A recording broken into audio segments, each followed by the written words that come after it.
Hello guys, welcome to further classes. कैसे हैं आप सब लोग? आई होप कि आप सब लोग अच्छे होंगे और अपनी पढ़ाई जोरों शोर से कर रहे होंगे।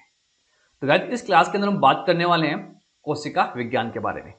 ठीक है, जो आपकी आने वाली एग्जाम के लिए बहुत ही इंपॉर्टेंट टॉपिक है।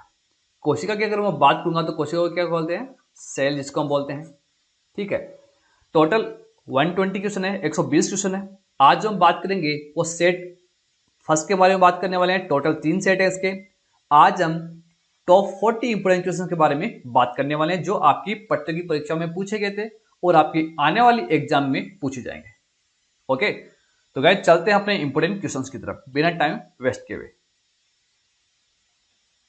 फर्स्ट क्वेश्चन देखिए। फर्स्ट है, कोशिका जिसको बोलते हैं सेल के वैज्ञानिक अध्ययन को क्या कहा जाता है?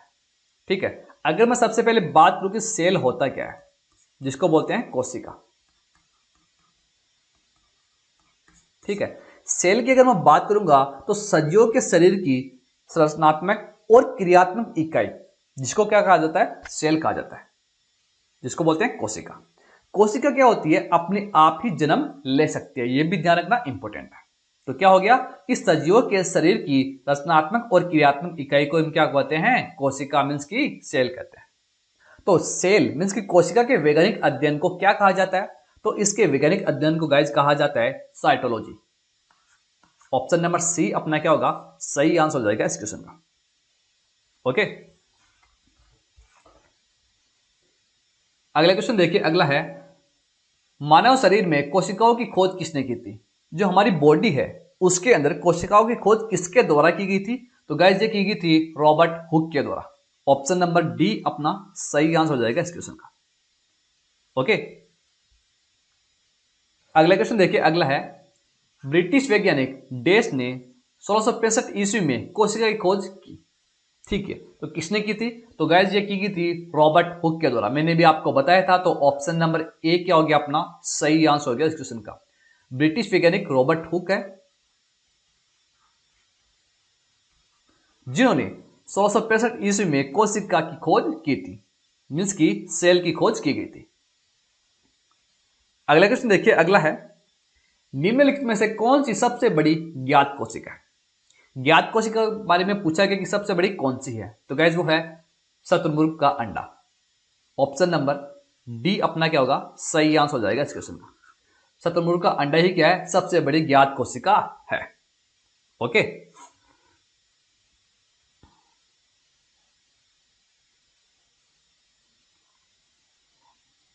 अगला क्वेश्चन देखिए। अगला है, कोशिका सिद्धांत का प्रस्ताव देने वाले वैज्ञानिक का नाम बताइए जिन्होंने कोशिका सिद्धांत का प्रस्ताव दिया सबसे पहले।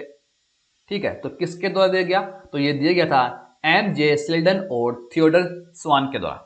मीन्स की ऑप्शन नंबर ए क्या हो गया अपना? सही आंसर हो गया इस क्वेश्चन का। इन दोनों वैज्ञानिकों के द्वारा ही कोशिका सिद्धांत का प्रस्ताव सबसे पहले दिया गया। ओके, अगर वो बात कोई कोशिका है मीन्स की सेल है, ठीक है, तो कोशिका क्या, जिसके अंदर जीवन है उसे ही हम क्या कह सकते हैं? कोशिका मीन्स की सेल कह सकते हैं। ओके, अगला क्वेश्चन देखिए। अगला है, निम्नलिखित में से कौन सा जीव कोशिका सिद्धांत अनुरूप नहीं है? ऑप्शन के अकॉर्डिंग मैं बात करूंगा तो ऑप्शन नंबर बी, जो वायरस है, जो विषाणु है, वो क्या है? कोशिका सिद्धांत के द्वारा अनुरूप नहीं है। जीव कोशिका सिद्धांत अनुरूप नहीं है। ऑप्शन नंबर बी क्या हो गया अपना? करेक्ट आंसर हो गया इस क्वेश्चन का। बाकी अगर मैं बात करूं, बैक्टीरिया हो गया, कवक हो गया, पौधे हो गए, ये सब है, लेकिन जो वायरस है वो नहीं है। ओके, और साथ ही साथ गाइस, अगर आप हमारे इस चैनल पे पहली बार जुड़ रहे हैं तो हमारे इस चैनल को जरूर सब्सक्राइब कीजिएगा और जो बेल आइकन का जो बटन आपको दिखाई दे रहा है उसको जरूर दबाएं, जिससे कि आपको आगे आने वाली हर नई क्लास की नोटिफिकेशन मिल जाएगी। अगर आपको ये वीडियो पसंद आ रहा है तो इस वीडियो को लाइक कीजिए, आप कमेंट कर सकते हैं और ज्यादा से ज्यादा इसको शेयर करें। अगर आपको इस क्लास की पीडीएफ फाइल चाहिए, इस वीडियो की पीडीएफ फाइल चाहिए, तो टेलीग्राम पर एक चैनल हमारा, उसको ज्वाइन करें। वहां पे आपको सभी प्रकार की पीडीएफ फाइल मिल जाएगी। ओके, और डिस्क्रिप्शन के अंदर लिंक दे रखा है। बढ़ते हैं हम अपने अगले क्वेश्चन की तरफ बिना टाइम वेस्ट किए हुए। अगला क्वेश्चन देखिए, प्रोकैरियोटिक कोशिका में निम्नलिखित में से कौन सा नहीं होता है? ऑप्शन के अकॉर्डिंग मैं बात करूं कि जो प्रोकैरियोटिक कोशिका है उनमें से क्या नहीं होता? तो गाइस वो होता है नाभिक, या केंद्र जिसको हम बोलते हैं। ऑप्शन नंबर सी क्या हो गया अपना सही आंसर हो गया इस क्वेश्चन का। अगर मैं बात करूं प्रोकैरियोटिक के बारे में, जिनके अंदर केंद्रक झिल्ली अनुपस्थित होती है, ये तो अपन को क्वेश्चन से पता चल गया कि जिनके अंदर नाभिक या केंद्रक नहीं पाया जाता, उसी को क्या बोलते हैं प्रोकैरियोटिक कोशिका। गाइस इसमें श्वसन प्लाज्मा झिल्ली में उपस्थित एंजाइम के द्वारा ही होता है। ठीक है, अगर मैं बात करूं ये क्या होते हैं, ये अर्धसूत्री प्रकार का होता है। जो प्रोकैरियोटिक कोशिका होती है ये किस प्रकार की होती है, अर्धसूत्री प्रकार का। ठीक है, इनके अंदर आनुवांशिक समान होते हैं, ये भी ध्यान रखना। अगला क्वेश्चन देखिए, अगला है प्रोकैरियोटिक कोशिकाएं निम्नलिखित में से किस प्राणी जगत में पाई जाती है। ठीक है, तो कौन से प्राणी जगत के अंदर पाई जाती है, तो गाइस ये मोनेरा के अंदर पाई जाती है। तो ऑप्शन नंबर डी अपना क्या होगा सही आंसर हो जाएगा इस क्वेश्चन का। ठीक है, जिस टाइप के एग्जाम में क्वेश्चन पूछे जाते हैं उसी टाइप के एग्जाम के अंदर क्वेश्चन पूछे गए थे। ठीक है, जो आपकी आने वाली एग्जाम के अंदर भी पूछे जाएंगे। ओके, अगला क्वेश्चन है ज्ञात सबसे छोटी प्रोकैरियोटिक जीव है, कौन सा है इनमें से, तो गाइस वो है माइकोप्लाज्मा। ऑप्शन नंबर बी क्या हो गया अपना सही आंसर हो गया इस क्वेश्चन का। ठीक है, तो ज्ञात सबसे छोटी प्रोकैरियोटिक जीव है जिसके अंदर क्या होता है नाभिक मींस की केंद्रक अनुपस्थित रहता है, नहीं पाया जाता है। अगला है कि यूकैरियोटिक कोशिकाओं में आरएनए का संश्लेषण डैश में होता है। बात की गई है यूकैरियोटिक कोशिकाओं के बारे में, तो यूकैरियोटिक कोशिकाओं की अगर मैं बात करूंगा इसमें श्वसन होता है वो माइटोकॉन्ड्रिया के द्वारा ही होता है। ठीक है, माइटोकॉन्ड्रिया के द्वारा इनमें श्वसन होता है और इसके अंदर केंद्रक बिल्कुल पाया जाता है। जिस प्रकार से प्रोकैरियोटिक कोशिकाओं में केंद्रक नहीं पाया जाता, उसी प्रकार से यूकैरियोटिक कोशिकाओं में उसका जस्ट उल्टा, इसके अंदर क्या पाया जाता है केंद्रक नाभिक पाया जाता है। ठीक है, और श्वसन किसके द्वारा माइटोकॉन्ड्रिया के द्वारा होता है और यह समसूत्री प्रकार की होती है। विभाजन की बात करूंगा कोशिकाओं का विभाजन, तो ऑप्शन नंबर डी क्या हो गया अपना सही आंसर हो गया इस क्वेश्चन का, न्यूक्लियस। अगला क्वेश्चन देखिए, अगला है यूकारियोटिक सेल में प्लाज्मा झिल्ली किससे बनती है। तो यूकारियोटिक सेल जो प्लाज्मा झिल्ली है वो किससे बननी होती है, ये क्वेश्चन के अंदर पूछा गया है। तो इसका जो आंसर होगा वो होगा फास्फोलिपिड से। ऑप्शन नंबर ए क्या हो गया अपना सही आंसर हो गया इस क्वेश्चन का। ठीक है, फास्फोलिपिड से बनी होती है। बढ़ते हैं हम अपने अगले क्वेश्चन की तरफ। अगला क्वेश्चन देखिए, अगला है कि प्रोकैरियोटिक से यूकैरियोटिक भिन्न किस प्रकार से है। तो गैस मैंने आपको बताया था किस प्रकार से है। गैस इनमें अस्पष्ट झिल्ली की अनुपस्थिति के कारण से इन दोनों में डिफरेंस होता है, एक तो प्रोकैरियोटिक के अंदर और एक यूकैरियोटिक के अंदर। तो ऑप्शन नंबर ए क्या हो गया अपना सही आंसर हो गया इस क्वेश्चन का। जिस प्रकार से प्रोकैरियोटिक के अंदर केंद्रक नहीं पाया जाता, लेकिन यूकैरियोटिक के अंदर केंद्रक पाया जाता है। अगला क्वेश्चन है निम्नलिखित में से कौन सा यूकैरियोटिक कोशिका की विशेषता नहीं है। ठीक है, तो यूकैरियोटिक कोशिका की विशेषता क्या नहीं है, पादप कोशिकाओं में क्लोरोप्लास्ट अनुपस्थित है। ऑप्शन नंबर डी क्या हो गया अपना सही आंसर हो गया इस क्वेश्चन का। ठीक है, क्या क्या होती है इसके अंदर, परमाणु झिल्ली मौजूद है बिल्कुल, माइटोकॉन्ड्रिया उपस्थित है बिल्कुल, न्यूक्लियस अच्छी तरह से व्यवस्थित है बिल्कुल है। कौन सी विशेषता नहीं है, तो वो है पादप कोशिकाओं में क्लोरोप्लास्ट अनुपस्थित है। ऑप्शन नंबर डी अपना क्या होगा सही आंसर हो जाएगा इस क्वेश्चन का। ओके, अगला क्वेश्चन देखिए, अगला है कोशिका झिल्ली की प्रवृत्ति क्या है।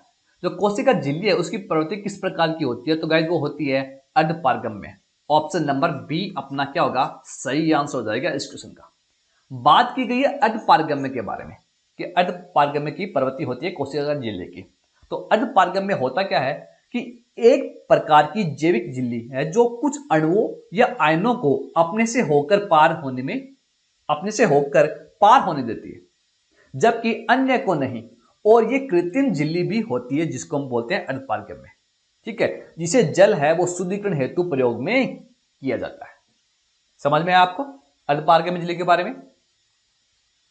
ओके, अगला क्वेश्चन देखिए, अगला है प्लाज्मा झिल्ली या कोशिका झिल्ली या प्लाज्मा मेम्ब्रेन चयनात्मक पारगम्य झिल्ली बनी होती है, किससे बनी होती है, तो गाइस ये बनी होती है प्रोटीन से और लिपिड से। मींस कि ऑप्शन नंबर डी क्या हो गया अपना सही आंसर हो गया इस क्वेश्चन का। मींस कि ऑप्शन नंबर ए सही है, ऑप्शन नंबर बी सही है, तो ऑप्शन नंबर डी के अंदर ए और बी दे रखा है। तो ऑप्शन नंबर बी क्या हो गया अपना सही आंसर हो गया इस क्वेश्चन का। मींस की जो कोशिका झिल्ली है, जो प्लाज्मा झिल्ली है, वो प्रोटीन से और लिपिड से बनी होती है। ओके, प्लाज्मा झिल्ली की अगर मैं बात करूंगा कि प्लाज्मा झिल्ली एक अपारगम्य सजीव झिल्ली है जो प्रत्येक सजीव कोशिकाओं के जीव द्रव्य को घेर कर रखती है और ये 3 परतों से मिलकर बनी होती है।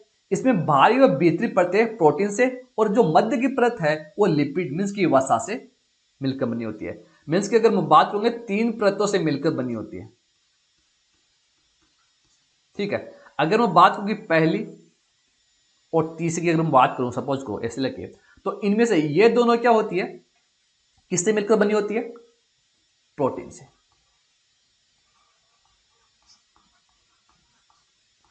प्रोटीन से मिलकर बनी होती है। कौन सी पहली और बाहरी वाली। वो जो मिड वाली है वो किससे मिलकर बनी होती है, वो लिपिड मींस की वसा से मिलकर बनी होती है। लिपिड जिसको बोलते हैं वसा से मिलकर बनी होती है। ओके, अगला क्वेश्चन देखिए, अगला है लिपिड क्या है। लिपिड के बारे में पूछा कि क्या होता है, तो ये होता है कोलेस्ट्रॉल और ट्रांस फैटी एसिड लिपिड के प्रकार है। तो ऑप्शन नंबर डी क्या हो गया अपना सही आंसर हो गया इस क्वेश्चन का। चलिए बात करते हैं लिपिड के बारे में, जिसको हम वसा भी कह सकते हैं। ठीक है, लिपिड है ऐसे अणु होते हैं जिनमें हाइड्रोकार्बन होते हैं तथा जीवित कोशिकाओं की संरचना और कार्य के निर्माण खंडों को बनाते हैं। समझ में आया कि लिपिड क्या है, कि ऐसे अणु होते हैं जिनमें हाइड्रोकार्बन होते हैं तथा जीवित कोशिकाओं की संरचना और कार्य के निर्माण खंडों को बनाते हैं। उन्हीं को हम क्या बोलते हैं, लिपिड कहते हैं। ओके, ये कोशिकाओं झिल्ली के गुणों में परिवर्तन करने में बहुत ही महत्वपूर्ण भूमिका भी निभाते हैं। ध्यान रखना इंपॉर्टेंट है। ओके, अगला क्वेश्चन देखिए, अगला है उच्च सांद्रता के क्षेत्र से उसकी कम सांद्रता वाले क्षेत्र की तरफ एक कोशिका झिल्ली के माध्यम से होने वाले अणुओं के संचलन को डैश कहते हैं। तो क्या कहते हैं, अणुओं के उस संचलन को हम कहते हैं सक्रिय आवागमन। मींस की ऑप्शन नंबर सी अपना क्या होगा सही आंसर हो जाएगा इस क्वेश्चन का। जो उच्च सांद्रता के क्षेत्र से उसकी कम सांद्रता वाले क्षेत्र की तरफ एक कोशिका झिल्ली के माध्यम से होने वाले अणुओं के संचलन को ही सक्रिय आवागमन कहते हैं। अगला क्वेश्चन देखिए, अगला है पादप कोशिका, जिसको बोलते हैं वनस्पति कोशिका, भित्ति मुख्यतः किससे बनी होती है। पादप कोशिका बोल दो या वनस्पति कोशिका, भित्ति मुख्यतः किससे बनी होती है, ये क्वेश्चन के अंदर पूछा गया। इंपोर्टेंट देखिए क्वेश्चन, एसएससी सीएचएसएल 2016 के अंदर और एसएससी सीजीएल 2017 के अंदर क्वेश्चन पूछा गया। इंपोर्टेंट बहुत है, जितने भी क्वेश्चन हम लोग डिस्कस कर रहे हैं। इसका आंसर कमेंट करें। इसका जो आंसर होगा वो होगा सेलुलोज। ऑप्शन नंबर सी क्या हो गया अपना सही आंसर हो गया इस क्वेश्चन का। ठीक है, अगर मैं बात करूं सेलुलोज के बारे में, तो सेलुलोज क्या है, एक कार्बनिक यौगिक है। यह एक बहुशर्करा है जिसमें एक ही प्रकार का अणु लगातार जुड़ने से एक हजारों अणुओं वाला पॉलीमर बन जाता है। ठीक है, सेलुलोज किसके अंदर सबसे ज्यादा पाया जाता है, 90% जो सेलुलोज है वो पाया जाता है रुई के अंदर, जो आपने देखी होगी रुई। ठीक है, उसके अंदर 90% सेलुलोज पाया जाता है। अगर मैं बात करूं कि अनाज के अंदर कितना प्रतिशत पाया जाता है, जो अनाज होते हैं जो आप लोग खाते हैं, ठीक है, जो रोटी खाते हैं, जो अनाज होता है, इसके अंदर 40% सेलुलोज पाया जाता है। ओके, अगला क्वेश्चन देखिए, अगला है सेलुलोज भित्ति किसके सेलों में पाई जाती है। तो गाइस किसके सेलों में पाई जाती है, ये पाई जाती है पौधे के सेलों के अंदर। तो ऑप्शन नंबर डी क्या हो गया अपना सही आंसर हो गया इस क्वेश्चन का। ठीक है, अगला क्वेश्चन देखिए, कोशिका भित्ति की प्रवृत्ति क्या है। जो कोशिका भित्ति है उसकी प्रवृत्ति किस प्रकार की होती है, उसकी होती है पारगम्य प्रकार की। ऑप्शन नंबर ए क्या हो गया अपना सही आंसर हो गया इस क्वेश्चन का। अगला क्वेश्चन देखिए, अगला है निम्नलिखित में से किस में कोशिका भित्ति नहीं होती। ऑप्शन दे रखे हैं, कौन से ऑप्शन में कोशिका भित्ति नहीं होती है, मींस कि ऑप्शन में जो दे रखे हैं उनमें से कोशिका भित्ति नहीं पाई जाती है। तो गाइस वो होता है माइक्रोप्लाज्मा। माइक्रोप्लाज्मा के अंदर कोशिका भित्ति नहीं पाई जाती है। तो ऑप्शन नंबर डी अपना क्या होगा सही आंसर हो जाएगा इस क्वेश्चन का। ओके, आई होप कि गाइज आपको ये क्लास अच्छी लग रही होगी, आपको क्वेश्चन समझ में आ रहे होंगे। बढ़ते हैं हम अपने अगले क्वेश्चन की तरफ। अगला क्वेश्चन देखिए, निम्नलिखित में से कौन सी कोशिकांग केवल पादप कोशिका या वनस्पति कोशिका में स्थित होता है। कौन सा है? तो गाइस वो है कोशिका भित्ति, जिसको हम बोलते हैं। ऑप्शन नंबर बी अपना सही आंसर हो गया इस क्वेश्चन का। ओके, अगला क्वेश्चन देखिए, अगला है किसकी उपस्थिति के कारण ही किसी पादप कोशिका और पशु कोशिका में अंतर पाया जाता है? किसकी उपस्थिति के कारण एक पादप कोशिका और पशु कोशिका में डिफरेंस मींस के अंतर पाया जाता है? तो गाइस वो होता है कोशिका भित्ति के कारण। ऑप्शन नंबर बी अपना सही आंसर हो गया इस क्वेश्चन का। कोशिका भित्ति के कारण ही एक पादप कोशिका और पशु कोशिका में अंतर पाया जाता है। अगला क्वेश्चन है संरचनाओं के कौन से युग्म प्राय पादप और जंतु दोनों कोशिकाओं में पाए जाते हैं? तो गाइस ये पाए जाते हैं अंतर्जैविक जालिका और कोशिका कला के अंदर। तो ऑप्शन नंबर सी अपना क्या होगा सही आंसर हो गया इस क्वेश्चन का। ओके, अगला क्वेश्चन देखिए, अगला है निम्नलिखित में से कौन से भाग वनस्पति और जंतु दोनों ही कोशिकाओं में पाए जाते हैं? ठीक है, कौन से भाग जो वनस्पति और जंतु दोनों ही कोशिकाओं में पाए जाते हैं? तो गाइस वो है कोशिका कला, कोशिका द्रव्य और केंद्रक। मीन्स के ऑप्शन नंबर सी क्या हो गया अपना सही आंसर हो गया इस क्वेश्चन का, जो वनस्पति कोशिकाओं और जंतु कोशिकाओं दोनों में ही पाए जाते हैं। ऑप्शन नंबर सी अपना सही आंसर हो गया इस क्वेश्चन का। अगला क्वेश्चन देखिए, अगला है एक जीवित कोशिका की संपूर्ण अवयव को डैश के रूप में जाना जाता है, जिसमें साइटोप्लाज्मा, जिसको बोलते हैं कोशिका द्रव्य, और नाभिक शामिल होते हैं। ठीक है, तो किसको? तो गाइस वो होता है प्रोटोप्लाज्म, जिसको बोलते हैं जीव द्रव्य। ऑप्शन नंबर ए क्या हो गया अपना सही आंसर हो गया इस क्वेश्चन का। अगर मैं बात करता हूं प्रोटोप्लाज्म मीन्स की जीव द्रव्य के बारे में, होता क्या है कि कोशिका के कोशिका झिल्ली के अंदर संपूर्ण पदार्थों को जीव द्रव्य ही कहते हैं। समझ में आपको कि जो कोशिका होती है उसके कोशिका झिल्ली के अंदर संपूर्ण पदार्थों को जीव द्रव्य ही कहते हैं, मीन्स की प्रोटोप्लाज्म कहते हैं। ये सभी कोशिकाओं में पाया जाता है गाइस प्रोटोप्लाज्म। ठीक है, ये पारदर्शी एवं चिपचिपा भी होता है और तरल जीवित पदार्थ भी ये होता है।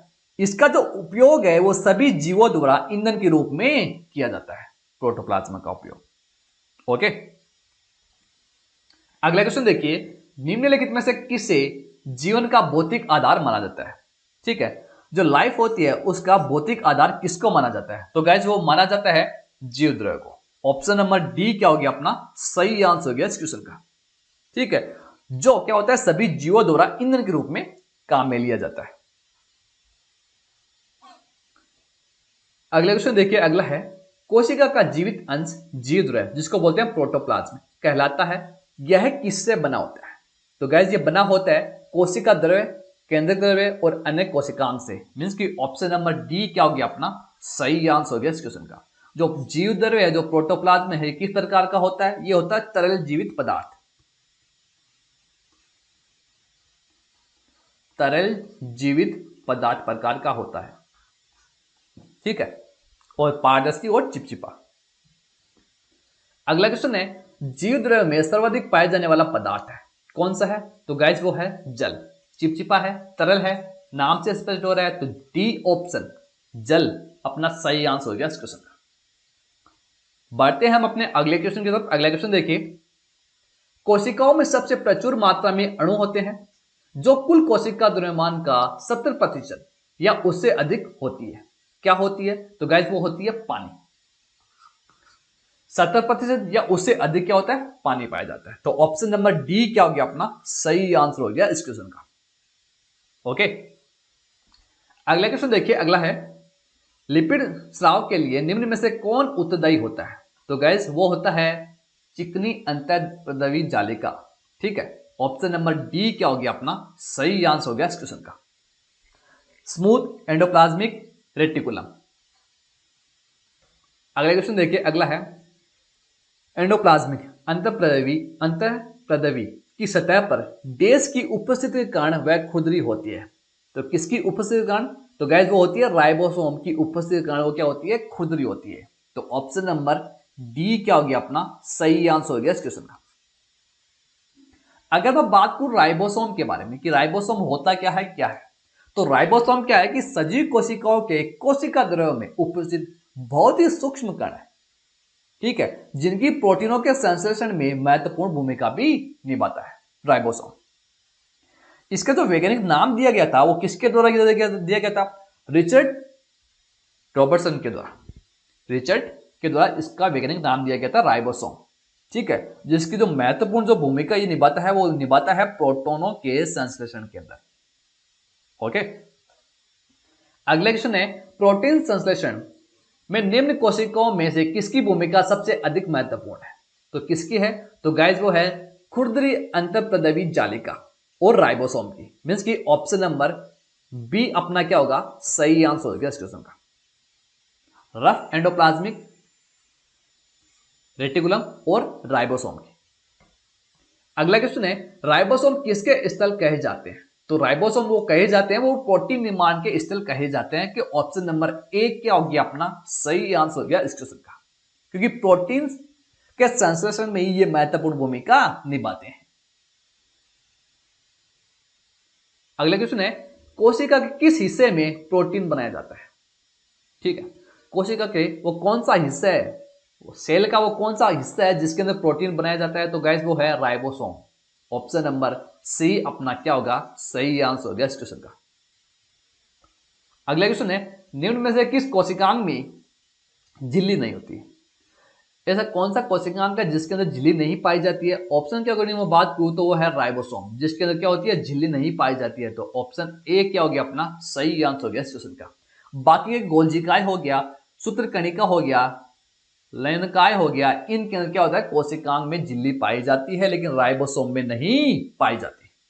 ओके, अगला क्वेश्चन देखिए गाइस। अगला है निम्नलिखित में से कौन सा कोशिकांग अंग मींस के सेल ऑर्गन्स वेसिकल मींस की पुटिकाओं के भंडारण, संशोधन और पैकेजिंग के लिए जिम्मेदार है? कौन सा है गाइस? तो गाइस वो है गोल्जिकाय, जिसको हम बोलते हैं। इसको हम गोल्जी बॉडी भी कह सकते हैं। तो ऑप्शन नंबर बी क्या हो गया अपना सही आंसर हो गया इस क्वेश्चन का।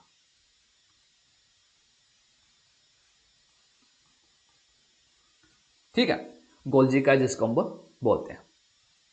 गोल्जिकाय की अगर मैं बात करूंगा तो क्या होता है कि कोशिका के कोशिका द्रव्य में केंद्र के समीप कुछ थैलीनुमा कोशिकांग पाए जाते हैं। इन्हें गोल्जिकाय भी कह सकते हैं, गोल्जी बॉडी भी कह सकते हैं। इसका जो उपयोग इनको क्या बोला जाता है? इनको एक महत्वपूर्ण नाम से भी बोला जाता है, जिसको हम बोलते हैं ट्रैफिक पुलिस। कि कोशिका का ट्रैफिक पुलिस भी इसको कहा जाता है गोल्जिकाय को। क्यों कहा जाता है? क्योंकि विभिन्न प्रकार के प्रोटीन या अन्य अणुओं को पुटिकाओं मींस की वेसिकल के माध्यम से आवश्यक स्थानों तक पहुंचाता है गोल्जिकाय। इसलिए इसको कोशिका का ट्रैफिक पुलिस भी कहा जाता है। ठीक है, अगला क्वेश्चन देखिए। अगला है लाइसोसोम एवं पेराक्सिसोम लाइसोसोम एवं पेराक्सिसोम बनता है, किससे बनता है? तो गाइस ये बनता है गोल्जिकाय में। ऑप्शन नंबर डी अपना क्या होगा सही आंसर हो गया इस क्वेश्चन का। ओके, अगर लाइसोसोम की बात आई तो लाइसोसोम के बारे में देखते हैं कि लाइसोसोम होता क्या है। लाइसोसोम वो है कि जंतु कोशिकाओं के कोशिका द्रव्य में पाए जाने वाला आवरण युक्त गोल जो थैलेनुमा अंगाणुओं को हम कह सकते हैं लाइसोसोम। और ये कोशिकाएं पाचन में बहुत ही मदद करती है जो लाइसोसोम होता है। लाइसोसोम इंपॉर्टेंट है। लाइसोसोम पाचन में बहुत ही मदद करता है।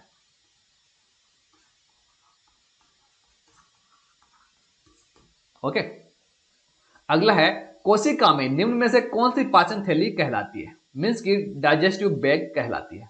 कौन सी होती है? तो गाइस वो होता है लाइसोसोम। मैंने अभी बात किया कि पाचन में बहुत ही मदद करता है। ऑप्शन नंबर डी अपना सही आंसर हो गया इस क्वेश्चन का।